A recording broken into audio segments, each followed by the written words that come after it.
Добро вечер. Ново магазинско издание на емисијата 360 степени. Еве ги темите. Милионските набавки на мазут за ТЕЦ Неготино, од новинарски стории до истрага на обвинителството. Во шега, еден пријател вели ова неподносливо мириса на едно општество за сите. Кој ќе понеси па таа одговорност? Доколку елиминираме заради собственичка структура, заради одделени личности, дали се тоа политички личности или бизнис интереси. Ако се земат податоците од општините кај кои би требало да завршат најмногу пари, од вкупно 35 проекти, јавни набавки се распишани за сите 35. Договори се подпишани за 27, а работите на терен се почнати за 10 проекти. А повлечени се само 5,3% од предвидените пари. Зошто трошењето на парите оди толку тешко?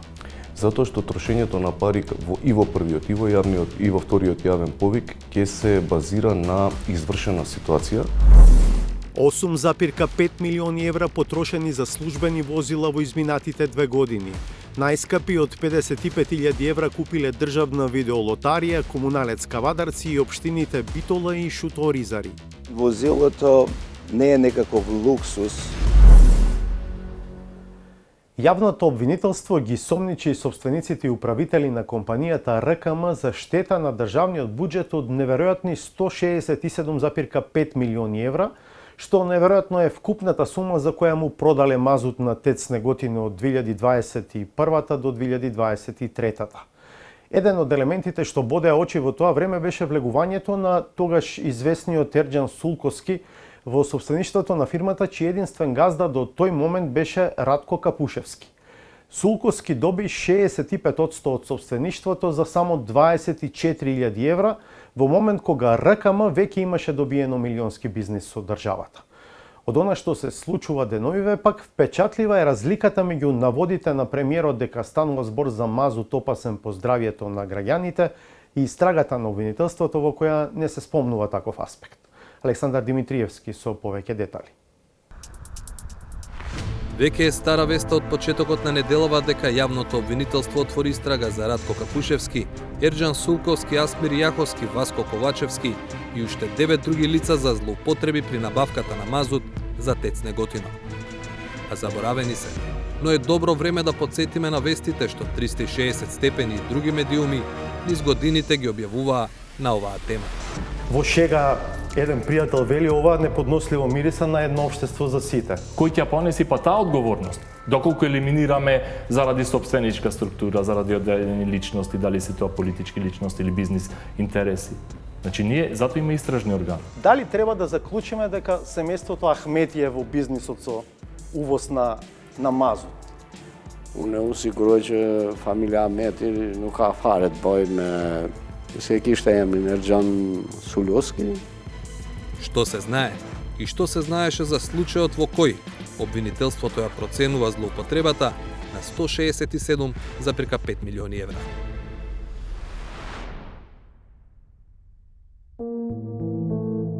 На Радко Капушевски му се предвидуваше долга политичка кариера кога на свој 20 и нешто години стана директор на спортскиот центар Борис Трајковски. Но млад и ја напушти политиката. Прво, за да работи кај бизнисменот Сергеј Самсоненко, а во ноември 2015 година и да отвори своја компанија која денеска го носи името РКМ. Во 2018 година РКМ е фирма со приходи од околу 67.000 евра, од кои профитот е 53.000.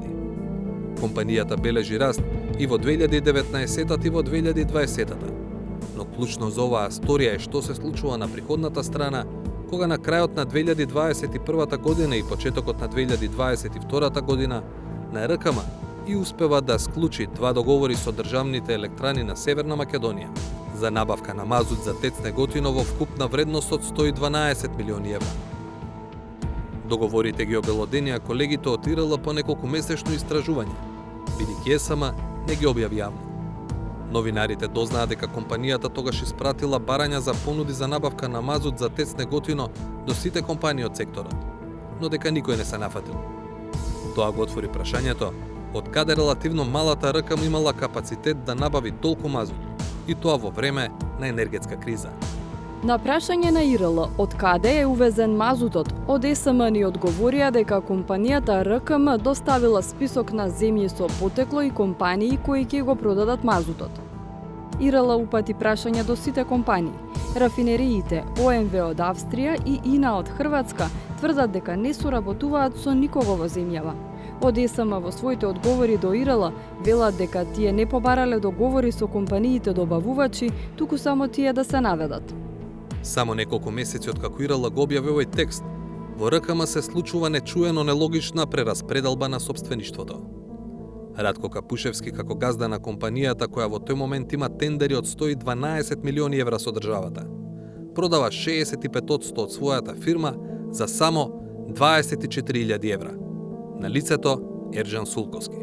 И сега не треба да сте многу вешт за да пребарате, ќе видите дека станува збор за бизнисмен од Кичево, собственик на Пацифик Петролеум, бизнис партнер на Пуцко Петрол и се понатаму е веќе јасно, господинот Јаховски знаеме кој е член на ДУИ, пратеник и така натаму. И овде личи како да е договорено партнерството и да се делат работите. Ние не сме истражен орган.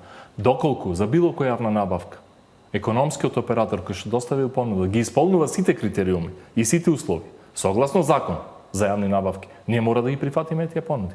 Во спротивно, ние правиме прекршок. Значи, ние затоа има истражни органи. За обвинувањето од тогашната опозиција дека договорот со РКМ е склучен во 4 очи, тогашниот директор на ЕСМ, а сега осомничен во случајот со набавката на мазут, ќе одговори. Ова најодговорно денеска ви отврдам пред цела јавност. Значи, секогаш, кога се вршеле постапки, без претходно објавување на оглас, биле повикувани најмалку 3 фирми, некогаш 5, некогаш 7, некогаш 11, во зависност од која постапка се работи.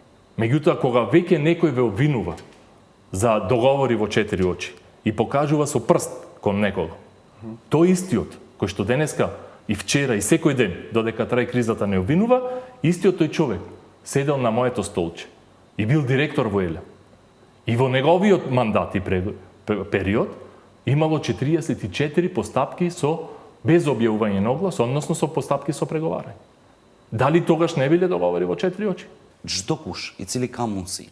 Само 2 недели по директорот на ЕСМ Васко Ковачевски, во 360 степени гостуваше тогашниот министер за економија Крешник Бектеши, во чиј ресор беше и енергетиката.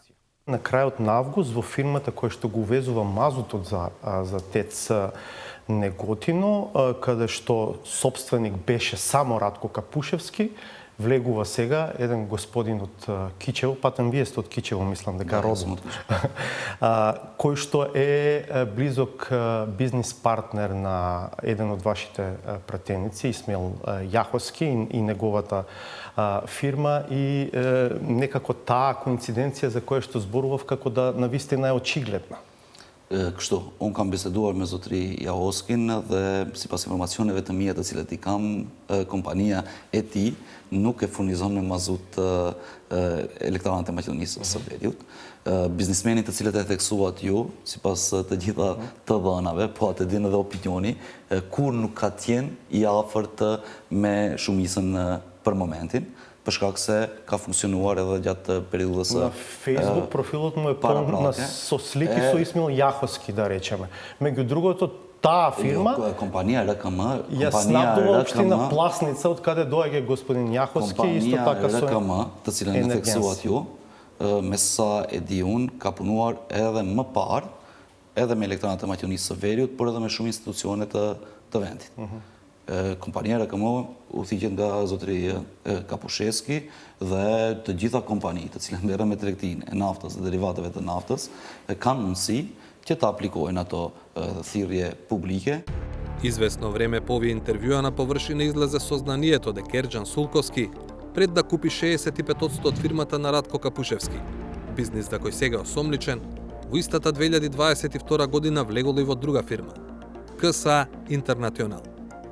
Седиштето на фирмата е во стамбена зграда, каде простори има Пуцко Петрол на семејството Јаховски во Скопски Карпош. Веднаш до бензинската пумпа, повторно во собственост на Јаховски. Во својата прва година од работењето, КСА Интернационал успеала да направи приходи од 12 милиони евра и профит од 2,5 милиони. Партнер на Сулковски во таа фирма е Куштрим Смајлај. Во тој момент, германски државјанин со привремен престој во Зајаз.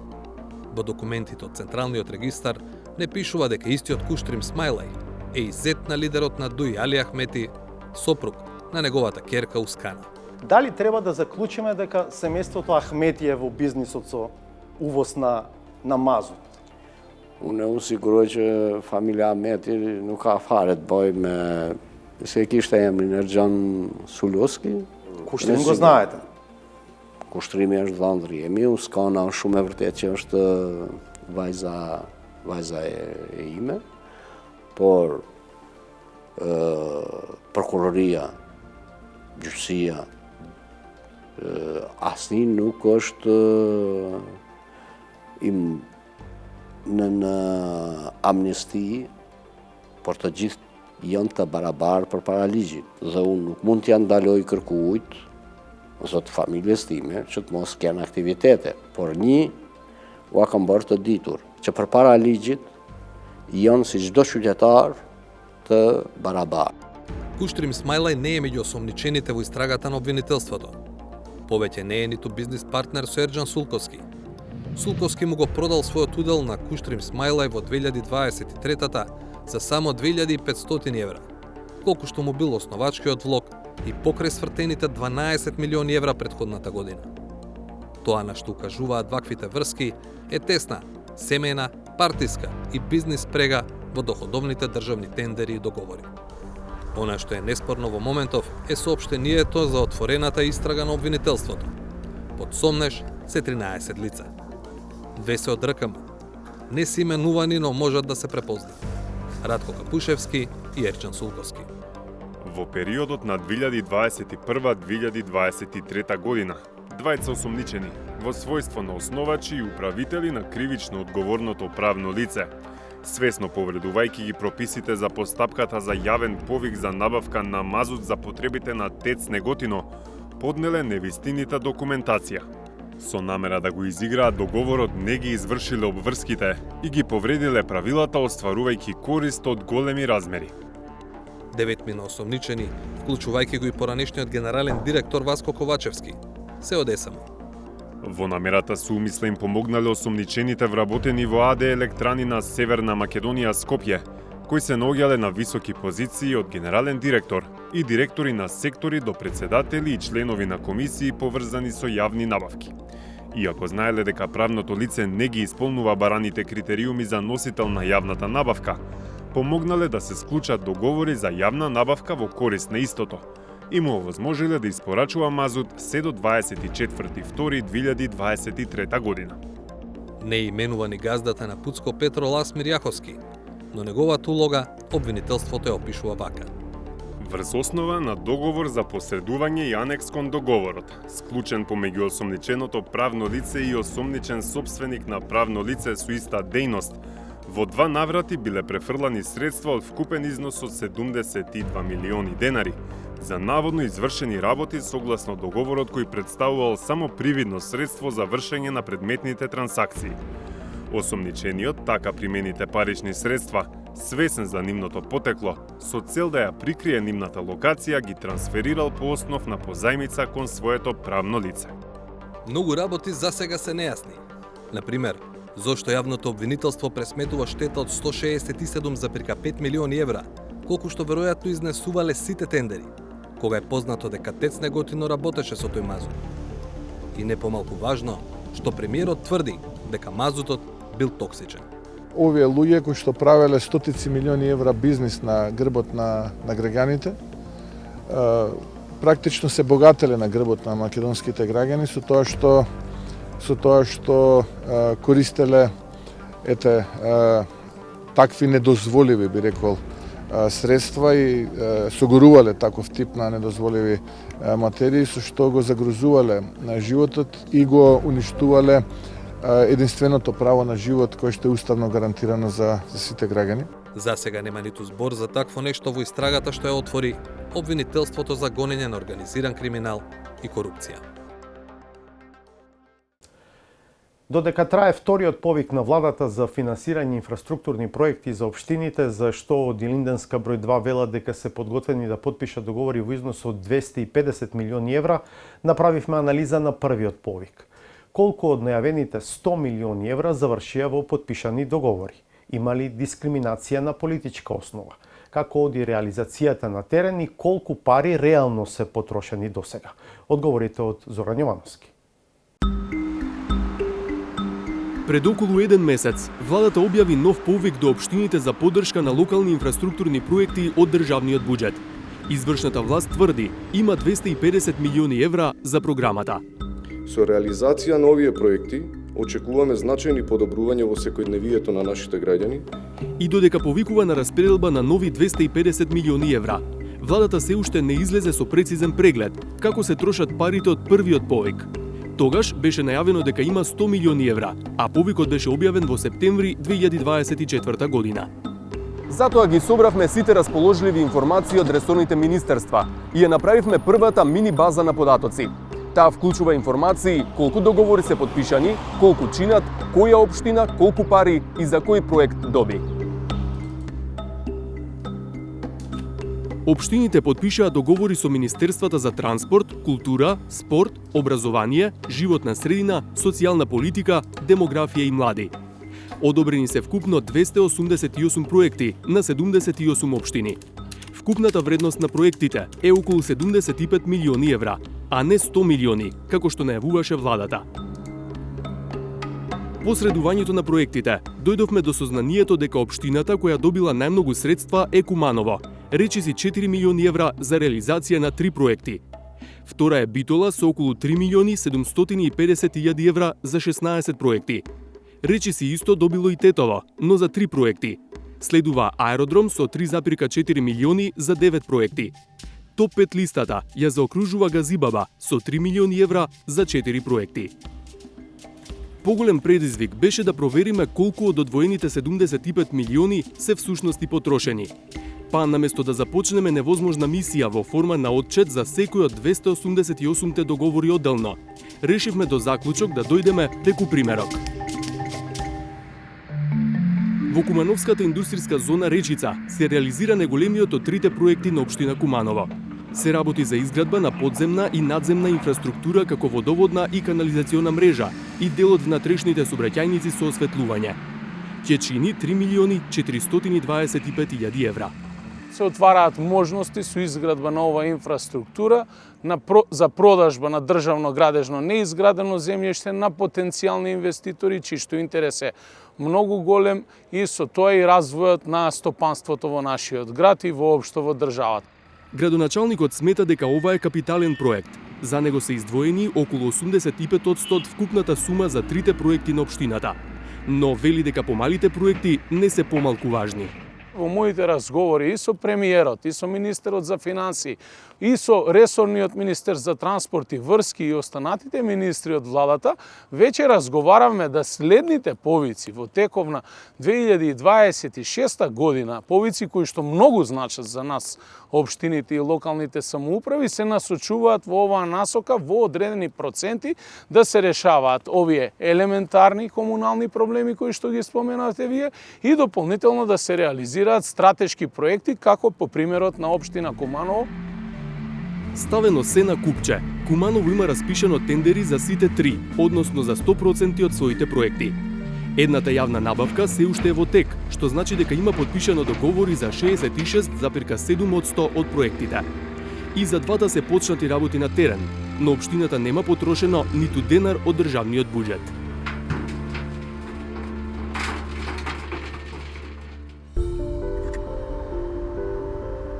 Обнова новој плоштад за трговскиот центар Капитол е еден од проектите на скопската општина Аеродром. Ќе чини околу 740.000 евра. Тоа е околу 20% од вкупно договорените 3 милиони 420.000 евра за 9 проекти на општината. Опфаќа комплетно нова подлога, нова хидроизолација, нова урбана опрема, ново зеленило.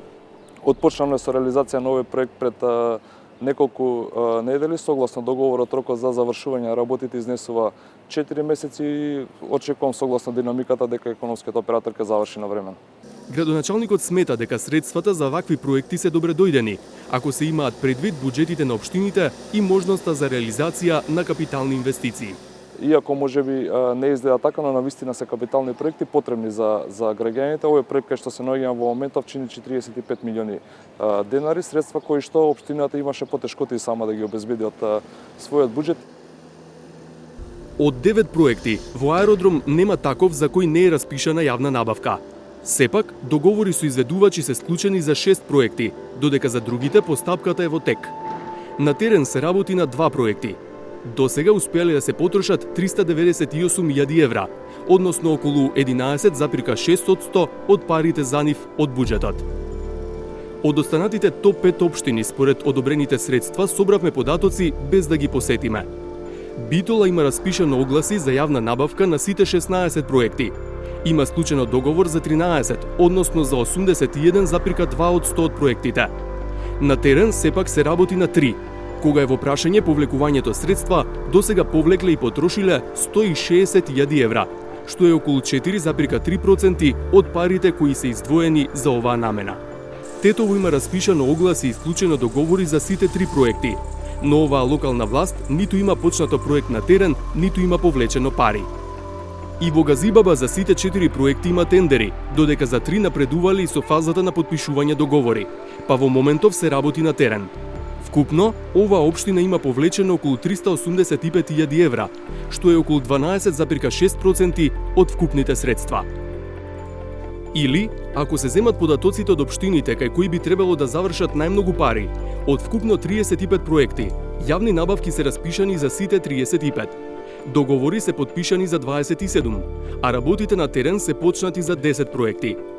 Од предвидените вкупно средства од 17,9 милиони евра за овие општини, повлечени се само 943.000 евра.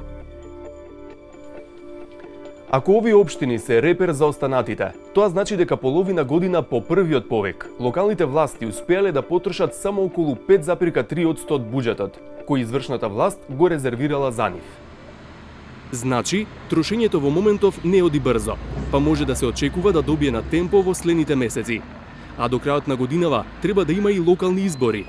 Па ги прашавме двајцата градоначалници дали градежните работи на терен ќе влијаат на одлуката на граѓаните за кого да гласаат. Јас сум градоначалник веќе 7 година. Изборите не се добиваат една година пред завршување на изборите. Граѓаните веќе го имаат своето мислење за своите градоначалници или за потенцијалните кандидати. Јас во рамки на мојот мандат до сега уште немам пресечено лента, ниту пак имам намера да го правам тоа, освен во ситуации кога навистина ќе пуштаме некој капитален проект. Да, имајќи предвид дека сите општини имаат еднакви услови, без разлика дали градоначалниците доаѓаат од власта или од опозицијата, не сметам дека со овие проекти директно ќе се влие на одлуката на граѓаните за кого ќе гласат на овие избори, меѓутоа директно ќе се влие на задоволството на граѓаните од тоа што ќе видат реализирани проекти, без разлика дали градоначалникот е од ВМРО, од СДСМ, од ДУИ, од било која друга политичка партија. Но, топ 5 листата покажува дека општините кои добиле најмногу пари во првиот повик имаат градоначалник од партиите кои ја сочинуваат централната власт. Зошто? Одговорот го побаравме и го најдовме во бројките. Ако на парите се додаде бројот на жители во една општина, станува јасно дека формулата што ја користела владата била да подели по околу 2700 денари по глава на жител во речиси сите општини. Велиме во речиси сите, бидејќи во неколку тој просек е значително понизок. Во општина Центар тоа се 2050 денари по глава на жител. Во Маврово и Ростуше 1511 денари по глава на жител. Во Кичево 1404 денари, додека во Струмица, Сарај и град Скопје, како единица на локалната самоуправа, е 0 денари по глава на жител, бидејќи не им беа одобрени проекти.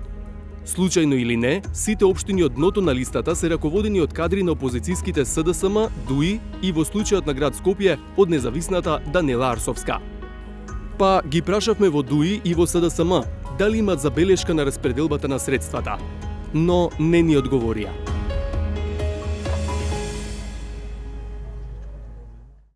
За дел од наодите што ги видовте во претходната сторија, Зоран Јовановски побара објаснување и коментар од министерот за локална самоуправа Златко Перински. Господин Перински, уште кога владата го најави проектот за поддршка на општините, кажа дека тој ќе биде транспарентен. Не дека некој ни ги криеше информациите кога се обидувавме да ги добиеме, но дали треба да има еден портал на кој што ќе може секој да следи какво е трошењето на средствата, по кои критериуми се добиваат средствата и до каде е реализацијата?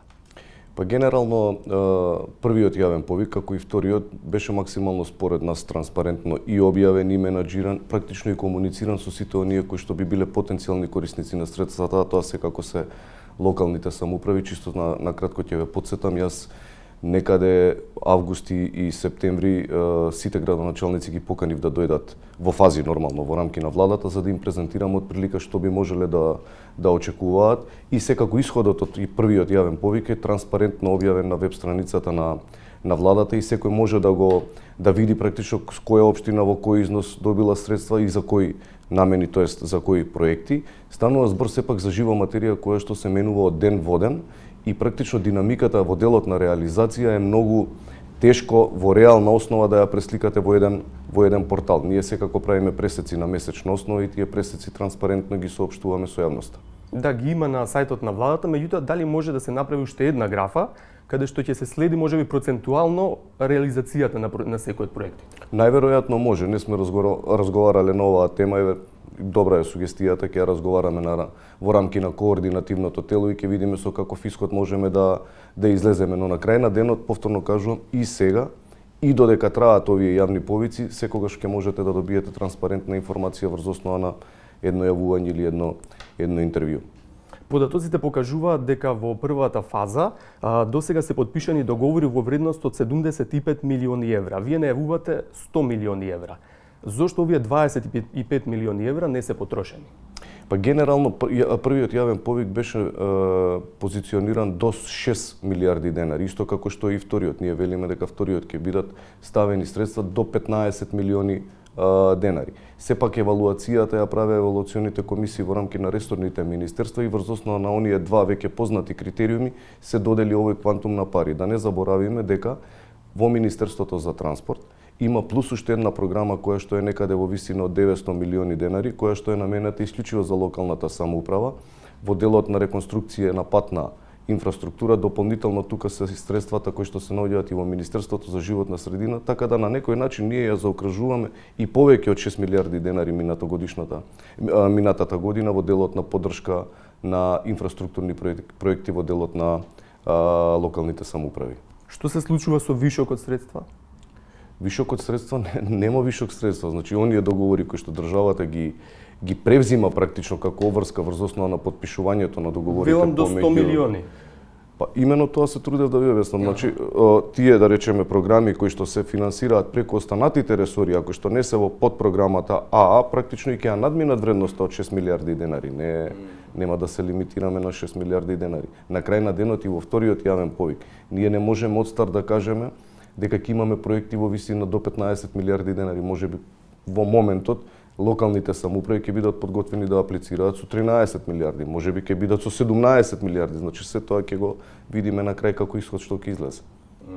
Не можевме да ја провериме реализацијата на сите речиси 300 проекти од првиот повик, но за репер ги зедовме 5 општини кои што имаат добиено најмногу средства. Зошто трошењето на парите оди толку тешко?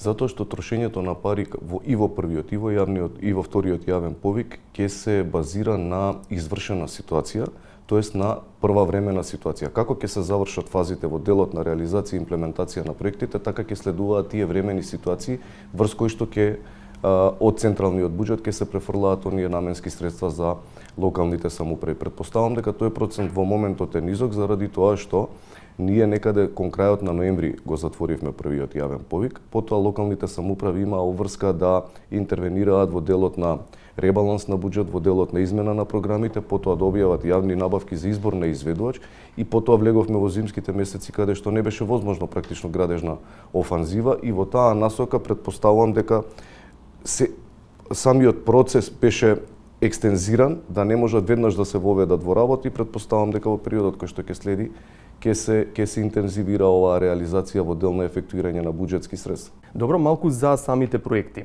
Ако се погледнат, станува јасно дека скоро сите се улици, водовод и канализации, најголем дел од нив. Би се согласили со укажувањата дека кога веќе владата доделува средства и поддржува проекти, тоа треба да бидат капитални развојни проекти, а не секојдневни обврски на општините кои што треба да се ги извршуваат како локална самоуправа. Генерално ние и првиот и вториот јавен повик ги позициониравме на овој начин заради тоа што во изминатото видовме многу погрешен пристап во насока на поддршка на локалните самоуправи. Првиот, како еден пример ќе го споменам, тоа беше покривањето на загубите кој што стимулира неработење, напротив, не стимулира вредност. На крај на денот имавме и ситуации каде што централната влада наложуваа на локалните самоуправи што треба да се направи, а локалните самоуправи генерираа незадоволство заради тоа што нема некој кој што подобро ја знае состојбата во рамки на една општина од градоначалникот, советниците и на крај на денот граѓаните. Затоа ние го оставивме овој комодитет во наводници да го имаат локалните самоуправи преку извршните власти на локално ниво за да можат да стимулираат одреден степен на раст и развој во рамките на своите општини кои што ги раководат врз основа на потребите кои што им се наметнати од граѓаните или кои што им ги бараат, да речеме, некоја одредена бизнис заедница која што сака да инвестира во нивниот крај. На крај на денот, еден пат да се направи во било која општина може да стимулира поголем бизнис развој во таа општина и затоа сметаме дека тие се тие кои што најдобро ги знаат параметрите и потребите кои што им се неопходни за да можат соодветно да ја развиваат својата општина.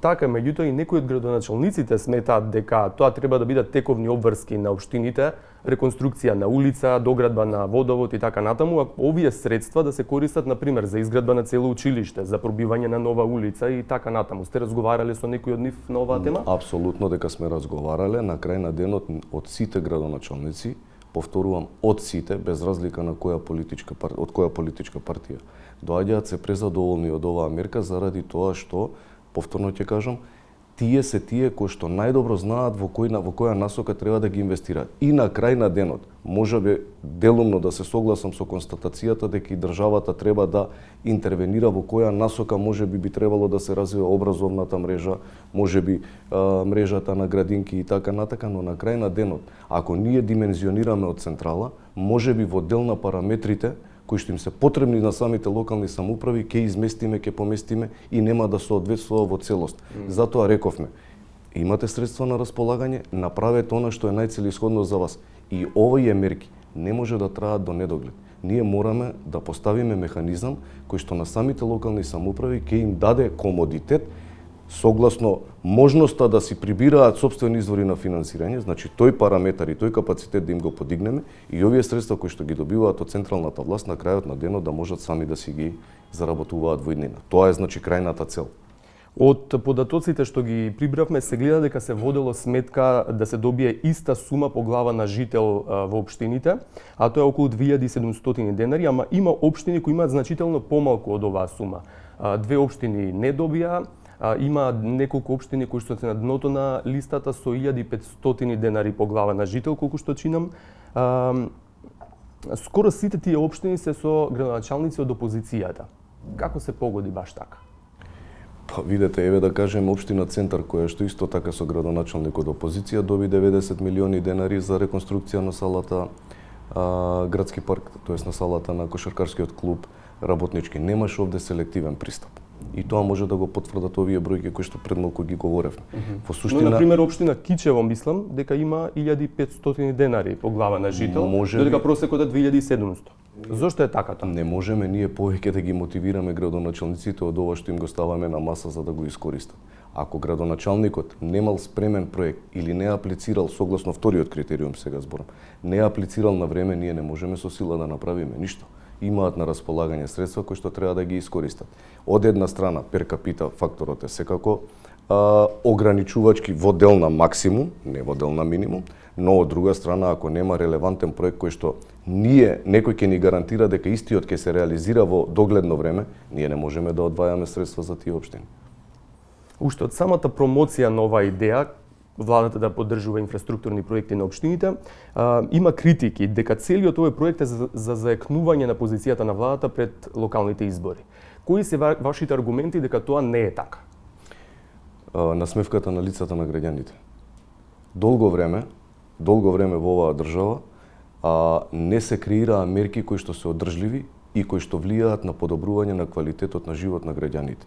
Ние сме постојано на терен и со караванот кој што го нарековме каде што срцето е дома, и тој караван нам ни овозможува од една страна да го видиме креаторот на локалните политики, градоначалникот и советниците, и од нивна страна слушаме со какви предизвици они се соочуваат во дел на собирање на сопствени извори на финансирање, потреби и така натак, но од друга страна отворено разговараме и со граѓаните. Нема ниту еден аргумент кој што директно или против или во насока на критика е насочен кон оваа мерка. Зашто? Заради тоа што после на вистина долго време се подобруваат условите за живот во рамки на сите локални самоуправи во Република Македонија. Во тој контекст го знаете веројатно разговорот меѓу граѓаните што често го прават, нека има секоја година локални избори, барем ќе се гради нешто. Ова година е изборна. Можеме ли да очекуваме, како многу пати што сме гледале во сред кампања или во почнување на изборните рокови, тогаш да се фрлат лопати, да се сечат ленти, да се пушта во употреба багери на терен и така натаму, што секако влијае врз изборот на граѓаните за кого ќе гласат?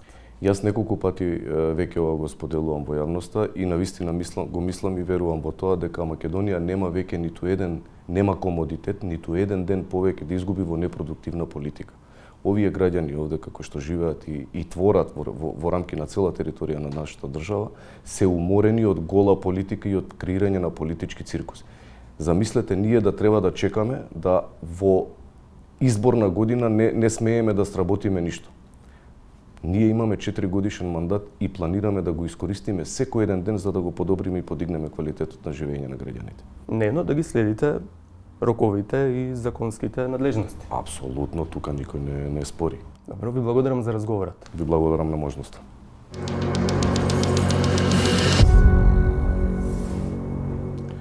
За 2 години државните институции на централно и на локално ниво набавиле нови патнички возила за 8,5 милиони евра. Станува збор за 269 коли, од кои дел се купени, а дел се земени на лизинг. Во анализата што ја направи невладиниот центар за граѓански комуникации, една од главните точки за загриженост е тоа што кога државата купува автомобили, во 70% од случаите се јавува еден понудувач, а нема ни јасни правила кому каква класа на возило му следува. Галина Николовска-Ризвановиќ.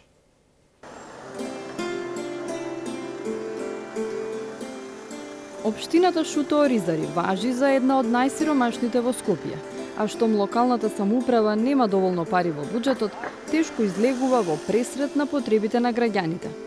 Цела инфраструктура да се промени. Ништо во Шуто-Оризари не е стабилно, не е добро, не е дека е направено све диво. Да се среди малце улиците, да се поправат, да нема волков хаос. Колите све се без регистрација, без дозволи, све возат. Па ние имаме пензионерски кој не функционира. Толку години, може 20 години повеќе. Тој не е офарбан никогаш, не окречен. И пензионерски не фали. Амбулантата, жените немаат матчен лекар, гинеколог. Но општината Шуто-Оризари нашла пари и тоа околу 55.000 евра за во 2023 година да купи лимузина Шкода Суперб. Во таков модел на коли во последниве години се возат председателот на државата, председателот на собранието, премиерот и министрите. Кој и за што го користи автомобилот, отидовме да прашаме директно во општината. Додека го чекавме лицето задолжено за јавните набавки, пред општинската зграда се појави градоначалникот Курто Дудуш. Не уверуваше дека дури и за работни обврски тој повеќе го користи приватниот автомобил. Возилото не е некаков луксус. Мислам дека сите градоначалници имаат слични возила. Го купивме од аспект дека ни е потребен, имавме некои стари возила, кои ги возевме, меѓутоа многу од нив веќе застареа и со поправки често повеќе пари трошевме на сервиси него на тоа. Имаме уште 2 други возила кои се купени исто пред некои 6 години и генерално се користат од администрација. Јас лично тоа возило многу малку го користам. Каде е возилото тука? Во моментот е службите најверојатно го возат, не знам. Вие видовте сакоа дојдов дека дојдов со приватно возило и не го користам лично. Поголем дел од жителите на Шуто Оризари не знаеа какво службено возило купила општината. Повеќето беа критични кога дознаа, но не сите. 55.000 евра не е малце, но не сме упознат, не знам што да кажам за тоа. Не и треба злато.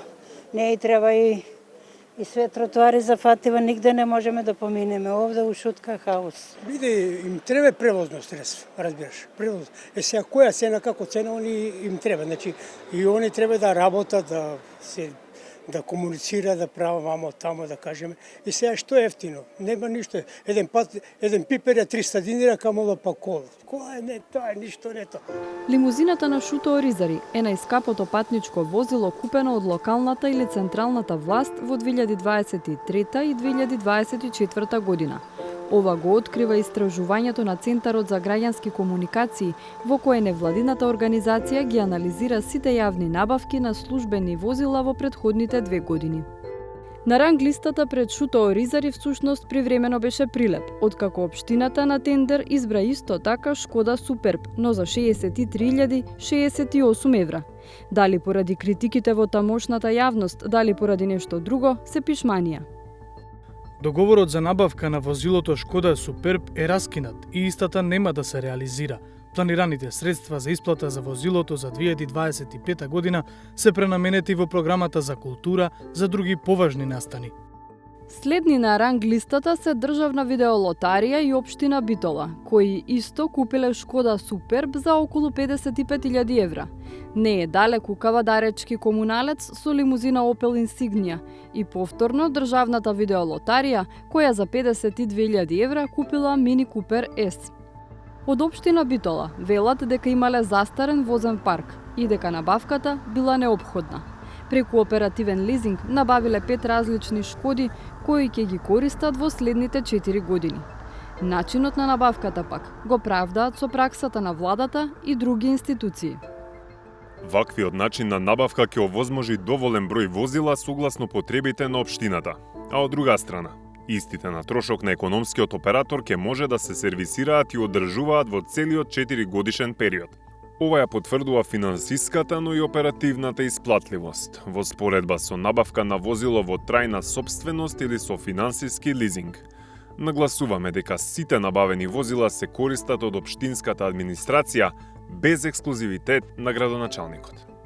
Ако пак се погледне по марки, Шкода е најкупуваната марка кај институциите со 90 возила во последните 2 години. Следуваат Dacia со 78, па Peugeot со 45, Opel со 16 и Renault со 10 возила. Една од клучните точки за загриженост, според Герман Филков од Центарот за граѓански комуникации, е тоа што, кога институциите купуваат возила, најчесто речиси и да нема конкуренција. Просечно на тендерите имало по 1,4 понуди, а на 70% од тендерите имало само една понуда, што е податок кој што вреди на таму да се анализира зошто е тоа така, дали спецификациите се доволно да кажам блиски до одредени возила, па само со тоа возило може да се настапи на тендерот, или на вистина не сакаат да се конкурираат меѓу себе фирмите, може би се договорени. Најскапата групна набавка во последните 2 години се лимузините што ги набавува службата за општи и заеднички работи. Велиме набавува, а не купува, бидејќи станува збор за оперативен лизинг. Тоа значи дека државата ги користи на начин што го плаќа само бензинот до изминати околу 120.000 километри, а продавачот се грижи за исправноста, сервисите и се друго. На истекот на 3-годишниот договор, државата ги враќа возилата. На последниот тендер за 45 возила непосредно пред смената на власта, изборот падна на Шкода Суперб, а цената за 3-годишна употреба по возило е 50.437 евра. Во истражувањето од Центарот за граѓански комуникации објавуваат и кои се вози во тие 45 возила. 22 се за министрите и замениците на премиерот, 5 се за владата, од кои едно за премиерот, 2 за неговата придружба и 2 за владиниот протокол. 4 возила одат за поранешните председатели на државата и сопругата на покојниот Борис Трајковски, по едно за секого. 3 се за собранието, од кои едно за председателот и 2 за придружбата.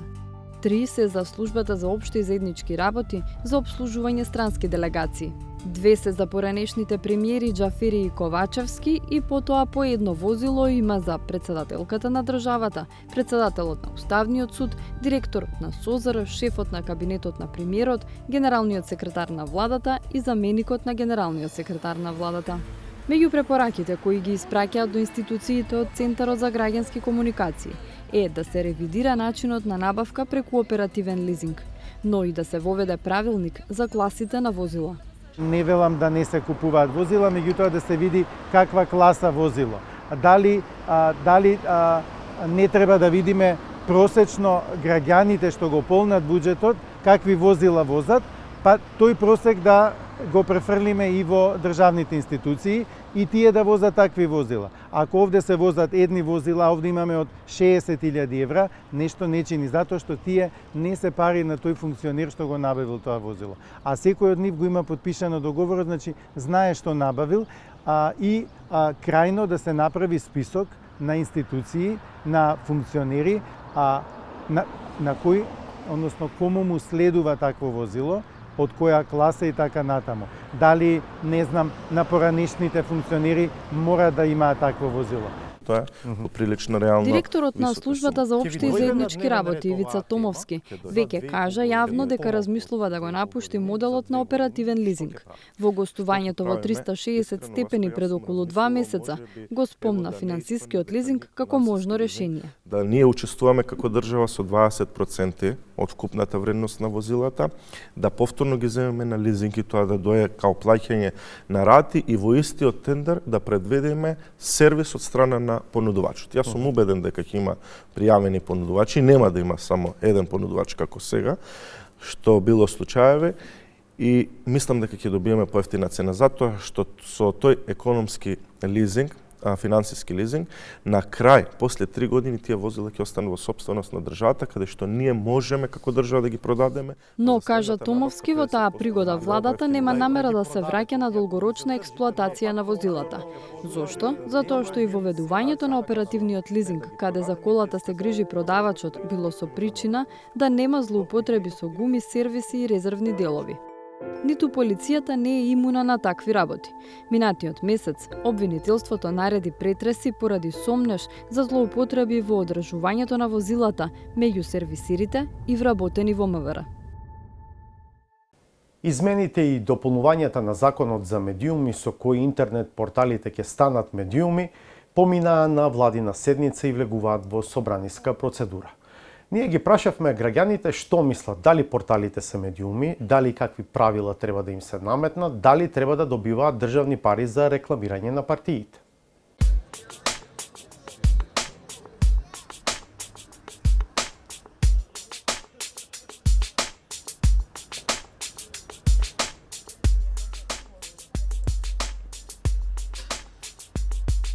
Интернет порталите не се медиуми. Да, според мене, но мислам дека не се регистрирани како такви. Повеќето не се, ама може да се сметат. Според мене се, иако знам дека со закон не се. Според мене да, ама според медиумите не. Медиуми се, ама не се регистрирани со законот. До некој степен се медиуми, но нив има информации, па ќе кажеме да, медиуми се. Може да се рече. Не.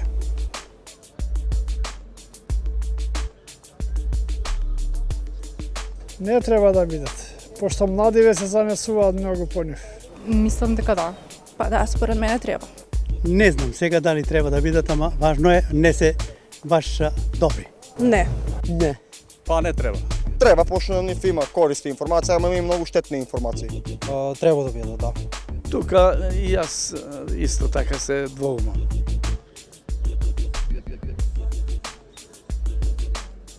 На порталите треба да им се наметнат некои домашни правила, не странски. Да не се објавува се што, да се внимава што се објавува и слично. Би требало да има некои правила, вака ептење баш и бозок што викаат. Треба да имаат инспекторат, некаква контрола, нешто така. Па правила.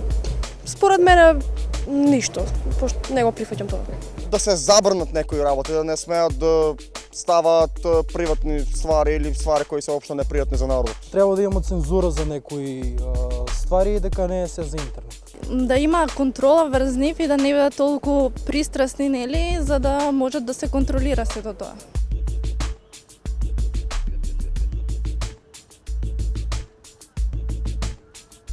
Не. Не е добро. Не. Нормално е. Не, никако. Зависи за кого, за нив е добро, а за некои не ваѓа, не чини. Па не, според мене.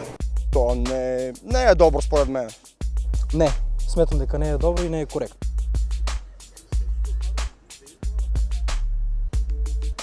Тоа најнормално. Не ги купуваат. Да. Да, секојдневно свесни сме за тоа, гледаме така. Па да. Да. Партиите купуваат гласови. Па сметам дека да. Да.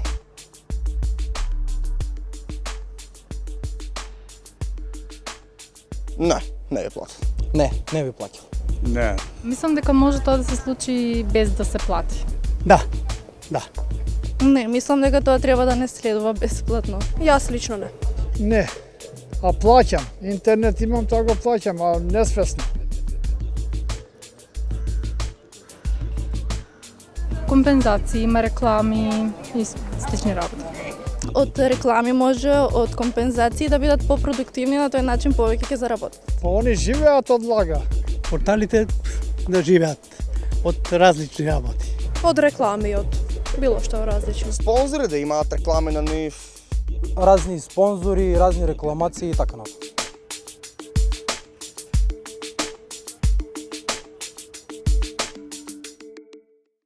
По рубриката Микрофонот е ваш, саботажа.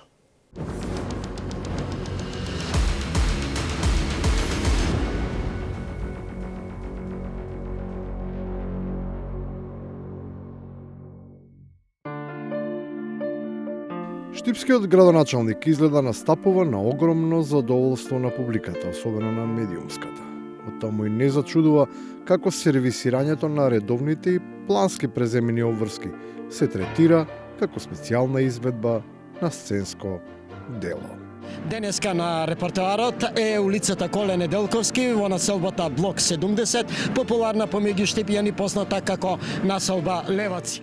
Но изгледа не е само тоа и не е само тој, бидејќи станува стил со исклучителни импресии во одушевување, со зборови на глорификација да се информира за активностите кои би требало да се вообичаени, а некој дури и само како идеја. Мега еколошка акција подготвува општина Карбинци по повод денот на пролетта. Спектакуларен проект најави денес градоначалникот на Штип Иван Јорданов. Проектите се само најава, бидејќи допрва ќе треба да се евалуираат во ресорното министерство, кое може некој од нив и да не ги прифати. Иако е симптоматично што за дел од нив веќе се говори како се завршени, иако тие се само на хартија. Охрид конечно ќе добие катна гаража. За овој проект општината аплицираше на вториот повик на владата за добивање на финансиски средства за инфраструктурни инвестиции. И додека блиските се туркаат за проекти, нивните опоненти не можат ни самите да се договорат каква е состојбата. Како инаку да се протолкува интервјута на партискиот подпредседател, во кое тој се конфронтира со првиот човек на општинската. Едниот вели има пари, другиот нешто различно. Коњановски и неговите соработници ја доведоа општината во состојба да не може редовно да ги сервисира своите обврски. Општинската каса е празна. Некому пак касата му е полна, ама стандардно во речникот му недостига некој познат збор. Или можеби не е така, туку покрај водорамност поведува и нова, уште една назнака за положбата, насоката или позицијата. Поведовме групи повеќе во делот на одржување на сообраќајни знаци, хоризонтална, вертикална сигнализација. И на крајот, кога сите божем нешто сигнализираат. Кој и зошто ја блокира општина Струмица? И јас и граѓаните заслужуваме одговор. Реконструкцијата на патот Струмица-Дабиле со булеварско решение не ја кочи ВМРО ДПМН. Време е да се размисли, оти со ваков тип на поларизација Граѓаните може единствено да ја дознаат вистината само ако функционерите бидат ставени на детектор за лаги. И тоа таков, што нема да го набавуваат ниту едните, ниту другите, оти при транспортот може да заглави или пред Струмица, или пред Дабиле. Тука се одјавуваме за вечерва. Гледајте повторно в понеделник во 20:15. Пријатно.